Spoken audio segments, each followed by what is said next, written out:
قربانی انتہا پر بھی قربانی، لیکن ہم نے اپنے اس شاندار کیلنڈر کو ترک کر کے عیسائیوں کے کیلنڈر کو اختیار کیا ہوا ہے،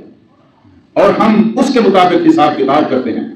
اس کے مطابق اپنی منصوبہ بندی کرتے ہیں، اس کے مطابق اپنے بجٹ بناتے ہیں، اس کے مطابق سوچتے ہیں، اس کے مطابق معاملہ کرتے ہیں۔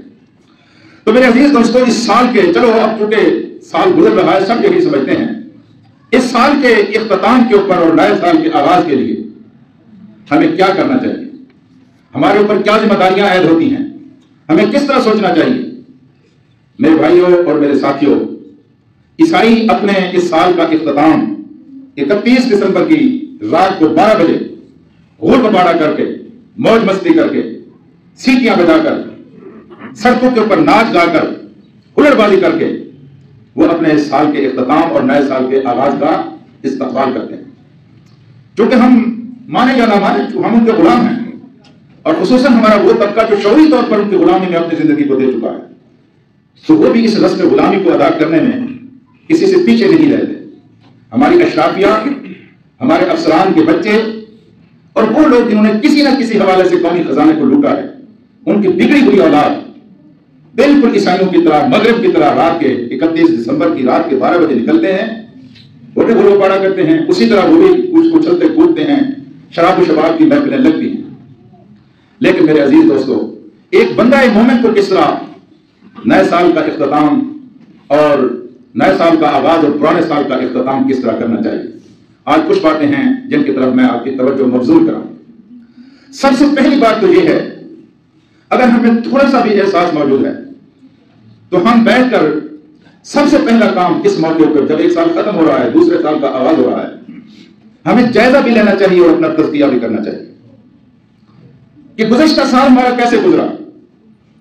اگر ہمیں تھوڑی سی ہمت ہے اور ہم تھوڑے سے بہادر اور دلیر ہیں تو کسی کنج قفس میں بیٹھ کر، کسی کمرے میں اکیلے بیٹھ کر، خلوت میں بیٹھ کر ایک کاغذ لیں اور ایک قلم اپنے ہاتھ میں لیں، حوصلہ کر کے یاد کریں کہ اس سال کون سے کبیرہ گناہ ہیں جو ہم سے ہوئے ہیں۔ بے شک اس کاغذ کو کسی سے شیئر کرنے کی ضرورت نہیں ہے، اس کاغذ کو کسی کو دکھانے کی ضرورت نہیں ہے، لیکن خود لکھ لیں کہ کون کون سے وہ گناہ کے کام ہیں جو بڑے گناہ کے کام ہیں، چلو آپ کی نگاہ میں سے پچھلے جنوری سے لے کر اس دسمبر تک جو مجھ سے سرزد ہوئے ہیں۔ اگر کچھ زیادہ حوصلہ ہے تو لکھ لیجئے کہ کون سے چھوٹے گناہ کے کام ہیں جو آپ سے ہوئے۔ اس فہرست کو ترتیب دینے کے بعد پھر آپ کوشش کیجئے کہ یہ گناہ کے داغ جو آپ کے دامن پر لگے ہیں، گناہ کے ان داغوں کو آپ دھو ڈالیں، ان کو صاف کر دیں۔ اس کو تزکیہ نفس کہتے ہیں، نفس کی صفائی، اپنے دامن کی صفائی۔ میں نے 10 دینا ہے، 1000 آدمی میرا انتظار کر رہا ہے، اور میں گھر سے نکلا ہوں، اچھے کپڑے پہن کر نکلا ہوں، جو میں سڑک پر آیا ہوں، کسی وجہ سے کالا ڈیزل میرے کپڑوں کے اوپر، میرے منہ کے اوپر، میرے چہرے کے اوپر، اس نے مجھے آلودہ کر دیا ہے، تو میں کیا کروں گا؟ ادھر 1000 بندہ میرا انتظار کر رہا ہے، ادھر میں نے بہت سارا کام کرنا ہے، کوئی مردہ ہو رہا ہے، ہزاروں کا نقصان ہونے کا اندیشہ ہے، لیکن سب کچھ کے باوجود میں واپس آؤں گا، میں اپنے دامن کو صاف کروں گا، میں اپنے چہرے کو دھوؤں گا، ادھر جتنا بھی نقصان ہو رہا ہے اس کو میں برداشت کروں گا، پھر میں اپنے صاف ستھرے لباس کے ساتھ وہاں جاؤں گا۔ آپ نئے سال میں قدم رکھ رہے ہیں، ہمارے دامن پر جتنے بھی گناہوں کے داغ لگے ہوئے ہیں، جتنا بھی ہمارا چہرہ کسی گندگی کی وجہ سے آلودہ ہو چکا ہے، سب سے پہلا کام نئے سال کے استقبال کے لیے ہمیں یہ کرنا چاہیے کہ ہم اپنے دامن سے وہ داغ مٹائیں، ان گناہوں کو دھوئیں، اور سنیں اس بات کو،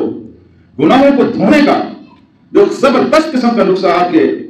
سب سے اچھے حکیم نے آپ کو عطا کیا ہے، یہ کسی دوسرے کے پاس نہیں ہے۔ گناہوں کے دامن کو دھونے کے لیے ڈرموں اور بالٹیوں اور ٹینکیوں کے پانی کی ضرورت نہیں ہے،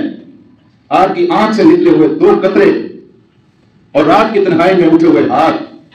اور اللہ تعالیٰ سے راز و نیاز کے چند کلمے آپ کے گناہوں کو ختم کر سکتے ہیں۔ آپ کے دامن سے اس گندگی کو دور، آپ کی دامن سے یہ گندگی دور کر سکتے ہیں۔